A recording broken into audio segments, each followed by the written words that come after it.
Hello friends, ఈ video కనుక నచ్చితే ఖచ్చితంగా లైక్ ఇవ్వండి. చాలా మంది చూస్తున్నారు కానీ లైక్ చేయట్లేదు. ప్లీజ్ అండి, ప్రతి ఒక్కరు ఒక లైక్ ఇవ్వండి. ఎపిసోడ్లోకి వెళ్తే అఖిలాండేశ్వరి అంటుంది కేదార్తోని, నిజంగా మిమ్మల్ని చూస్తుంటే ముచ్చట వేస్తుంది. అసలు ఈ కుటుంబానికి మీకు ఏ సంబంధం లేకపోయినా ఈ కుటుంబంతో మీరు నడుచుకునే తీరును చూస్తుంటే చాలా ముచ్చటేస్తుంది. కేదార్, దాత్రి మీ ఇద్దరు ఈ కుటుంబంతో ఉన్నన్ని రోజులు ఈ కుటుంబానికి ఎవ్వరు కూడా ఏ హాని చేయలేరు అని చెప్పి అఖిలాండేశ్వరి అంటూ ఉంటే, అక్క అని చెప్పి పక్క నుంచి అఖిలాండేశ్వరి వాళ్ళ తోటకోడలు అంటూ ఉంటే, ఏంటి ఇంకా ఈ అమ్మాయి మీద ఇంకేమైనా అనుమానాలు ఉన్నాయా అనగానే, ఏమీ లేదు అని చెప్పి అంటుంది. సరే అయితే నేను మాటిస్తున్నాను, అనుకున్న టైంకి అనుకున్నట్టుగా నిశ్చితార్థం జరుగుతుంది అని చెప్పి అంటుందన్నమాట. మరోపక్క సుధాకర్కి కోపం వచ్చేస్తూ ఉంటుంది యువరాజ్కి. అసలు నాకు అన్న కొడుకు అయ్యుండి అసలు కేదార్ చేసిన పని యువరాజ్ ఎందుకు చేయలేకపోయాడు అని చెప్పి యువరాజ్ని లోపలికి లాక్కొస్తాడనమాట సుధాకర్. ఏంటి ఏం చేస్తున్నాడు అని చెప్పి గబగబా సుధాకర్ వెనకాల వైజయంతి అలాగే నిషిక వస్తారనమాట. ఇక రూమ్లోకి సుధాకర్ యువరాజ్ని తీసుకొచ్చి బెల్ట్ తీసుకొని ఇక బాత్తూ ఉంటాడనమాట. నాన్న నేనేం చేశాడని, ఎందుకు నన్ను కొడుతున్నావు అని చెప్పి యువరాజ్ అంటూ కొడుతూనే ఉంటాడు సుధాకర్.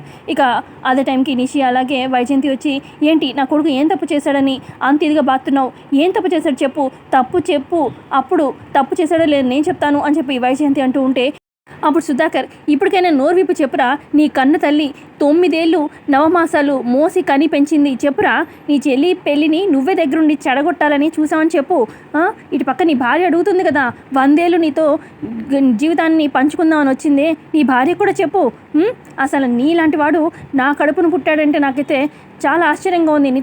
అసలు మాధురి పెళ్ళి నువ్వు ఎందుకు చెడగొట్టాలనుకున్నావో నాకైతే అర్థం కావట్లేదు అనగానే, ఏంటి నువ్వు చెప్పేది, అసలు యువరాజ్ ఎందుకు తన సొంత చెల్లి మాధురి పెళ్ళి ఎందుకు చెడగొడతాడు, నేను నమ్మను అని చెప్పి అంటూ ఉంటే, చెప్పు నీ కన్న తల్లి అడుగుతుంది కదా, నోరు విప్పు చెప్పు, నువ్వేం తప్పు చేశావు అనగానే, నేనేం తప్పు చేయలేదు నాన్న అనగానే, ఏం తప్పు చేయలేదా నువ్వు, ఇంకా బుకాయిస్తున్నావా, నువ్వు వాడిని లోపలికి తీసుకురావడం నేను చూశాను అని చెప్పి సుధాకర్ చెప్పడంతో ఇక సైలెంట్ అయిపోతాడు యువరాజ్. ఇక అప్పుడు సుధాకర్ అంటాడు, అసలు కన్న కొడుకు అయ్యుండి సొంత చెల్లి పెళ్ళి దగ్గరుండి చెడగొడుతున్నావే, నేను ఏమనాలో అర్థం కావట్లేదు. అటు చూస్తే కేదార్ మనకి ఏమీ కాడు, అయినా కూడా పెళ్ళి వాళ్ళు వదిలేసి వెళ్ళిపోతుంటే వాళ్ళ కాళ్ళు పట్టుకొని మరి మాధురి పెళ్ళి జరిగేలాగా చూస్తున్నారు.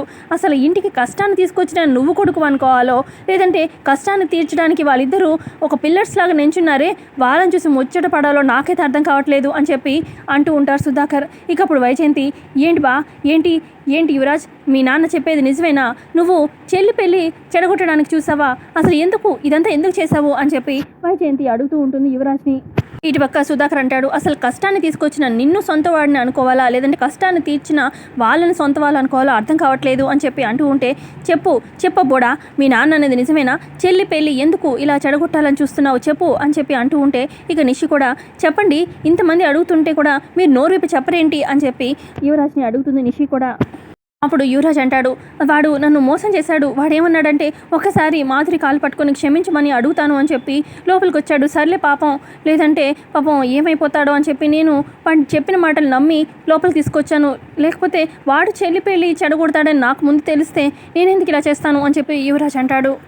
అయినా నా చెల్లి జీవితాన్ని నేను ఎందుకు నాశనం చేస్తాను అని చెప్పి యువరాజు ఏడుస్తున్నట్టు నాటకం వేస్తూ ఉంటే, ఇక అప్పుడు వైజయంతి, విన్నావా నా కొడుకు తప్పు చేశాడని నువ్వంటే నేను కూడా నమ్మాను, నేను కూడా యువరాజ్ని ప్రశ్నించాను, అసలు నా అబ్బుడు ఎప్పుడు తప్పు చేయడు, వాడు పాపం మంచి మనసుతోని వాడిని లోపలికి రానిచ్చాడు, అది చేయడమే వాడు తప్పయింది, లేదంటే అసలు నా యువరాజ్కి మాట పడే ఇదే లేదు, వాడెందుకు చెల్లి పెళ్లి చెడగొడతాడు అని చెప్పి వైజయంతి అంటుంది. ఆ తర్వాత వైజయంతి, అబ్బుడా నన్ను క్షమించు, మీ నాన్న మాటలు నమ్మి నేను కూడా నిన్ను అనుమానించాను అనగానే, ఓన్లీ అమ్మ ఇప్పటికైనా అర్థం చేసుకున్నాను నన్ను అని చెప్పి యువరాజ్ అంటూ ఉంటే, ఇక అప్పుడు నిషి, అసలు చిన్నదానికి మీరు పెద్ద భూతద్దంలో చూసి కావాలని అపార్థం చేసుకున్నారు, రండి అని చెప్పి నిషి యువరాజ్ని అక్కడి నుంచి తీసుకెళ్ళిపోతుంది. ఇక వైజయంతి కూడా అక్కడి నుంచి వెళ్ళిపోతుంది. ఆ తర్వాత సుధాకర్ మనసులో అనుకుంటాడు, అసలు కేదార్ ప్రేమ ఎవరికీ అర్థం కావట్లేదు, యువరాజ్ చేసే మోసం ఎవరికీ అర్థం కావట్లేదు. మరోపక్క కేదార్కి దెబ్బ తగులుతుంది కదా, ఇక దాత్రి కట్టుకడుతుంది, తగ్గిపోతుందిలే అని చెప్తూ ఉంటే అక్కడికి కౌశికి వచ్చి, నిజంగా కత్తికి కూడా భయపడిని మీ ఇద్దరి ధైర్యం చూస్తుంటే నాకు ముచ్చటేస్తుంది, నిజంగా మీ గౌరవాన్ని కూడా పక్కన పెట్టి వాళ్ళ కాలు పట్టుకున్నారే, నిజంగా నా చెల్లి పెళ్లి జరిపిస్తున్నారు, నిజంగా మీకు ఏం చేసినా కూడా మీ రుణం తీర్చుకోలేను అని చెప్పి కౌశికి అంటుంది కేదార్ దాత్రితోని. దాత్రి అంటుంది, నా కుటుంబానికి కష్టం వస్తే నాకెందుకులే అని వదిలేసే రకాలం కాలమేమో అని చెప్పి దాత్రి అంటూ ఉంటే, ఇక అప్పుడు కౌశికి, ఏదేమైనా మీ రుణం అసలు తీర్చుకోలేను అని చెప్పి చాలా థ్యాంక్స్ మీ ఇద్దరికి అని చెప్పి చెప్తూ ఉంటుంది. ఆ తర్వాత ఇక ఎంగేజ్మెంట్ ఫంక్షన్ స్టార్ట్ అవుతుంది. ఇక కాసేపట్లో ఉంగరాలు మార్చుకుంటూ ఉంటారనమాట. ఇక అప్పుడే సుధాకర్ గమనిస్తూ ఉంటాడు. యువరాజ్ ఏమో ఇక ఎంగేజ్మెంట్ ఎందుకు జరుగుతుందో అన్నట్టు మొహం పెడుతూ ఉంటాడు. ఇటు కేదార్ ఏమో చాలా సంతోషంగా మొహం పెడుతూ ఉంటే సుధాకర్ అనుకుంటాడు ఇద్దరిలో ఎంత తేడా అన్నట్టుగా చూస్తూ ఉంటాడు. మరోపక్క ఉంగరాలు మార్చుకోండి అని చెప్పి కౌశికి ఉంగరాలు ఇస్తుందనమాట. ఉంగరాలు మార్చుకునే టైంకి ఆగండి అని చెప్పి భవానీ ఆపుతుంది. భవానీ అంటే పెళ్లి కొడుకు వాళ్ళ తల్లి అనమాట. అప్పుడు అఖిలాండేశ్వరి, ఏంటి భవానీ, నీ మనసులో ఏముంది, ఏంటో చెప్పు, ఎందుకు ఆపన్నావు అని చెప్పి అడుగుతుంది. భవానీ అంటుంది, అదేంటి ఎవరికి ఏం తెలియనట్టు అలా సైలెంట్ అయిపోయారేంటి, నేను ఉన్నదే కదా అడుగుతున్నాను. ఎంగేజ్మెంట్కి ముందు ల్యాండ్ పేపర్స్ మా చేతిలో పెడతా అన్నారు కదా, ఏంటి సైలెంట్గా అయిపోయి పెళ్లి జరిపించేసేసి ఆ ల్యాండ్ వేరే వాళ్ళకి అమ్ముకుందాం అనుకుంటున్నారా అని చెప్పి భవానీ అంటూ ఉంటే అప్పుడు అఖిలాండేశ్వరి, ఏంటి భవానీ, అసలు 4 గోడల మధ్యలో ఉండాల్సిన మ్యాటర్ని నువ్వు నలుగురు ముందు అడుగుతున్నావు, అసలు దానికి దీనికి తేడా లేదా, ఎక్కడ ఏం అడగాలో తెలీదా అని చెప్పి అంటూ ఉంటే అప్పుడు కౌశికి అంటుంది, అయ్యో పర్వాలేదండి, అయినా ఎంగేజ్మెంట్కి ముందు ల్యాండ్ పేపర్స్ ఇస్తామని మేమే కదా చెప్పాము, మేము ఈ గొడవలో పడిపోయి మర్చిపోయాము అని చెప్పి సుధాకర్, నేను వెళ్ళి పేపర్స్ తీసుకొస్తాను అని చెప్పి కౌశికి రూమ్లోకి వెళ్తాడు. సుధాకర్ వచ్చి కౌశికి రూమ్లో వెతుకుతూ ఉంటాడు. అదేంటి డాక్యుమెంట్స్ ఇక్కడే ఉండాలి కదా, కనిపించడం లేదేంటి అని చెప్పి టెన్షన్ పడుతూ ఉంటాడు. అయితే మరోపక్క నిషి ఆలోచిస్తూ ఉంటుంది. యాక్చువల్గా ఈ డాక్యుమెంట్స్ దాచింది నిషి అనమాట. కౌశికి నిద్రపోతున్న టైంలో కౌశికి రూమ్లోకి వచ్చి నిషి ఆ డాక్యుమెంట్స్ తీస్తుంది. నన్ను కాదని మాధురి ఎంగేజ్మెంట్ ఎలా చేస్తారో నేను చూస్తాను, నేను నలుగురిలో ఆ జగదాత్రి అలాగే కౌశికి వదిని అవమానిస్తాను, చూద్దాము అన్నట్టుగా డాక్యుమెంట్స్ తీసి దాచుతుందనమాట. పక్క కింద భవానీ, ఏంటి డాక్యుమెంట్స్ తెచ్చేది ఉందా లేదా అని చెప్పి అంటూ ఉంటే లోపల సుధాకర్ వస్తాడు. అప్పుడు వైజయంతి, ఏంటి బీరువాలో ఉన్న డాక్యుమెంట్స్ తీసుకురావడానికి ఇంత టైం ఏంటి అనగానే అప్పుడు సుధాకర్, మా కౌశికి రూమ్లో ఉన్న డాక్యుమెంట్స్ కనిపించట్లేదు అని చెప్పి అన్నంతో నిషి యువరాజ్ ఫుల్ హ్యాపీ అవుతారు. అందరూ షాక్ అవుతారు. వైజయంతి అంటుంది, అదేంటి పెట్టిన చోట పెట్టిన ఉంటుంది కానీ ఫైల్కి ఏమైనా కాళ్ళు ఉన్నాయో వెళ్ళిపోవడానికి అని చెప్పి అంటూ ఉంటే అప్పుడు భవానీ, బాగుంది అని చెప్పి క్లాప్స్ కొడుతూ, మీలాగా మాటలు దాటేసే వాళ్ళని నేనెక్కడ చూడలేదు, ఇలాంటి కుటుంబం నుంచి అమ్మాయిని తీసుకురావడం నాకైతే ఏ మాత్రం ఇష్టం లేదు అని చెప్పి భవానీ చెప్తుంది.